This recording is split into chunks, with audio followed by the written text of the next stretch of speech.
En Argentina, las protestas se generalizan. Es que hay despidos masivos impulsada por el gobierno de Macri.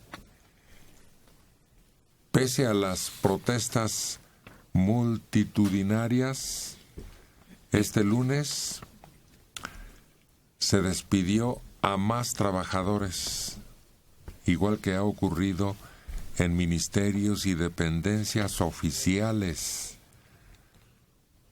Y se enteraron de repente. Se encuentra con un país en donde esto es necesario, lo aplica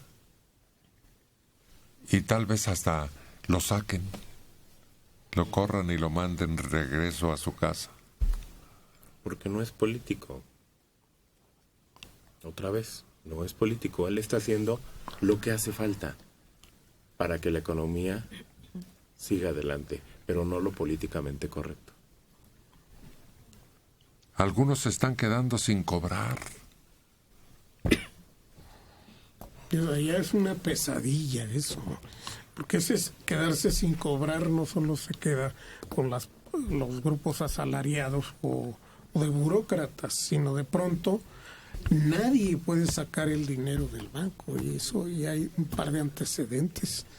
Entonces, en cuanto comenzó el gobierno, impulsó despidos masivos con el argumento de que había muchos trabajadores en el Estado, política que ha sido continuada en el sector privado.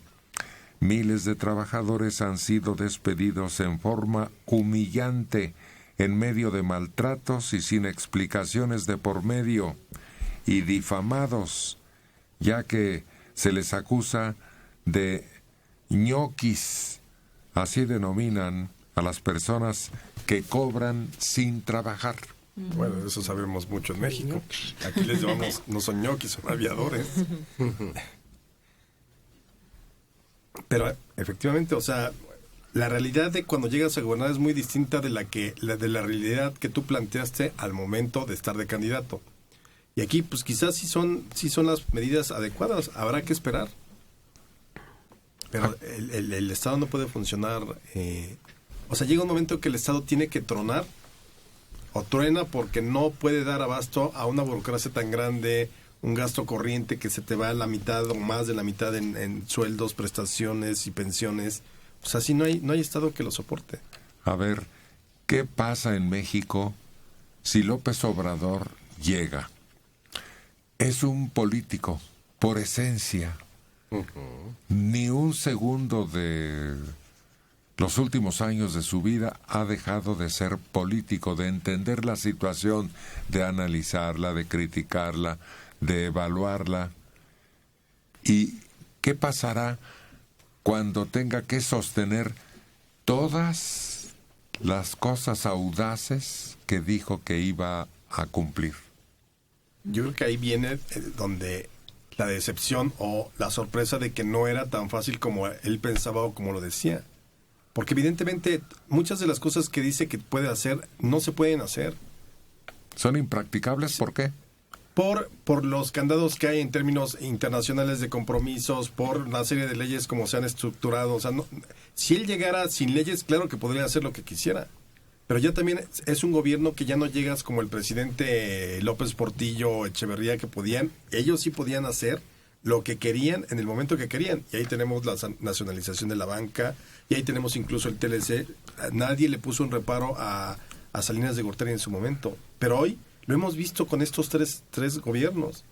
Llegan y no tienen la mayoría en el Congreso, y entonces se mete una parálisis.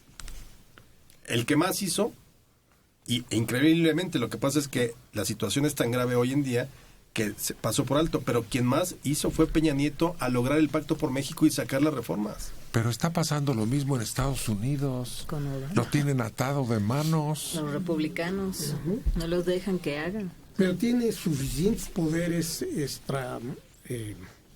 propios, legislativos como para seguir adelante el gobierno sin necesidad del Congreso. Esa es la gran diferencia. Que no existe aquí. Claro, ahí hay un proyecto muy claro y una estructura de gobierno que es relojito.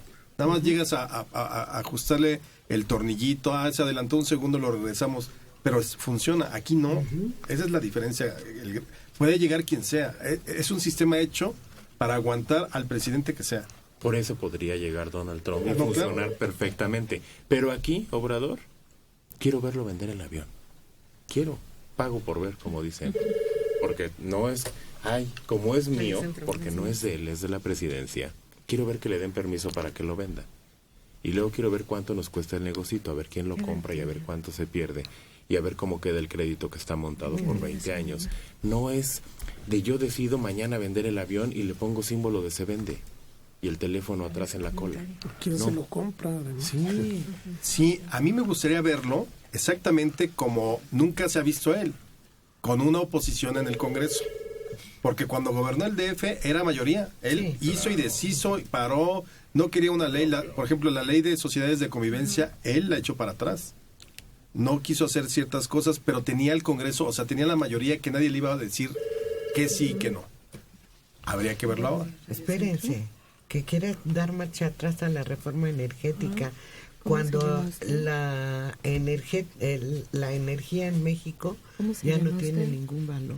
Que quiera echar atrás la reforma, a ver cómo le hace. Ya se realizaron actos jurídicos y con el aval y la firma del gobierno mexicano que son irreversibles. ¿Se instituyó? Sí, no puede. Ya se firmaron. Ahí es donde tenemos que ver qué tan sensato es López Obrador. Si es todo esto que hemos visto a lo largo de años, es simplemente sus actos de campaña de decir, ser agresivo, los ladrones, la mafia del poder.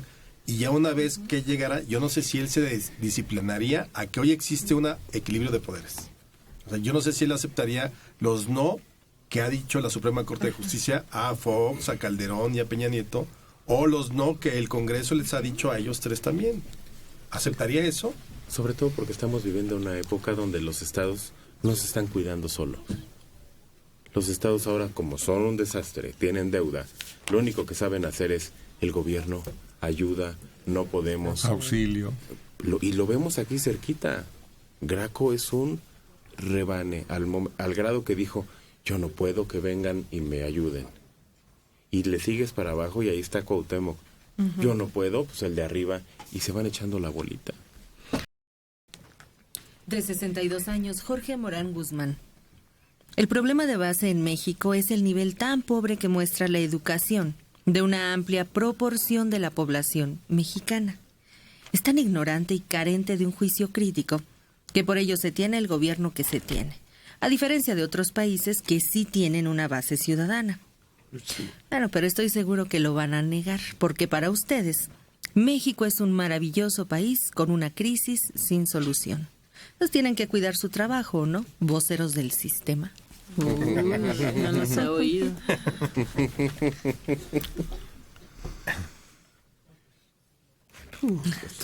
Es que... Oye, otros países, por favor. Es que estamos hablando de la situación de Estados Unidos y el estado lamentable de la visión política de la mayor parte de su población. Es que la educación no siempre tiene que ver con la educación política. ¿De qué tipo de educación está hablando? El que alguien no sepa leer no le quita la capacidad para tener un juicio de reflexión profundo.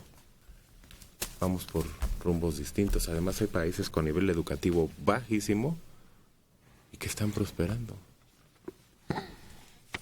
Y México sí es un paraíso, ¿eh? Yo sí lo sigo defendiendo contra el que me ponga enfrente. Porque aquí nací.